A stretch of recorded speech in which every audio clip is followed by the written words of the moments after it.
lunatique, magnétique ou énigmatique. Ce sont les 3 catégories que j'ai décidé de nommer tous les signes lunaires. Et pour ça, on va commencer avec la lune en bélier. Zéro filtre, elle réagit directement, direct. Voilà, c'est bon. Après, bien sûr, il va avoir la lune en cancer, hypersensible et bien entendu, le mood peut changer for no reason. Les rois, je pense par contre des lunes lunatiques, peut-être même plus que celles des cancers, c'est bien celle des gémeaux. Oui. Lune en gémeaux, lunatique, un moment tu dis oui, l'autre tu dis non. Après, la lune en poisson, parce que vous êtes trop hypersensible, absorbe toutes les énergies. Et pour finir, dans les lunatiques, on va parler de la lune en sagittaire. Part en fou rire toutes les 2 secondes ou alors en crise existentielle. Voilà. Lune en sagittaire pense souvent avoir raison. Placement où si t'es pas d'accord avec lui, il y a un problème. Ok. Passons aux lunes énigmatiques. Lune en scorpion, hein. J'ai failli les mettre dans les lunatiques, hein, je vais vous mentir.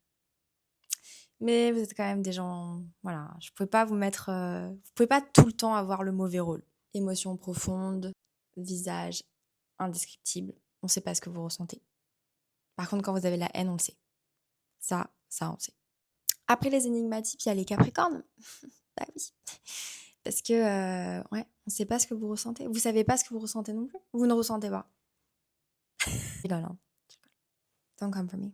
Les Verseaux, vous êtes détachés, vous êtes des robots, vous n'êtes pas là. Vous avez des missions beaucoup plus intéressantes que de ressentir des émotions de gens, du peuple. Voilà.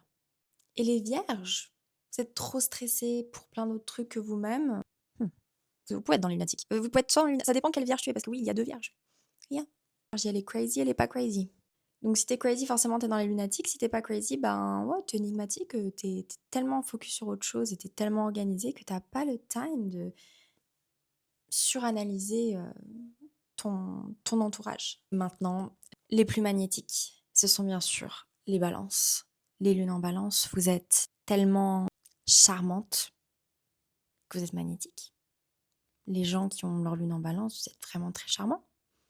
Tout comme les lunes en taureau, vous êtes hyper sensuel, hyper charmant. Arrêtez.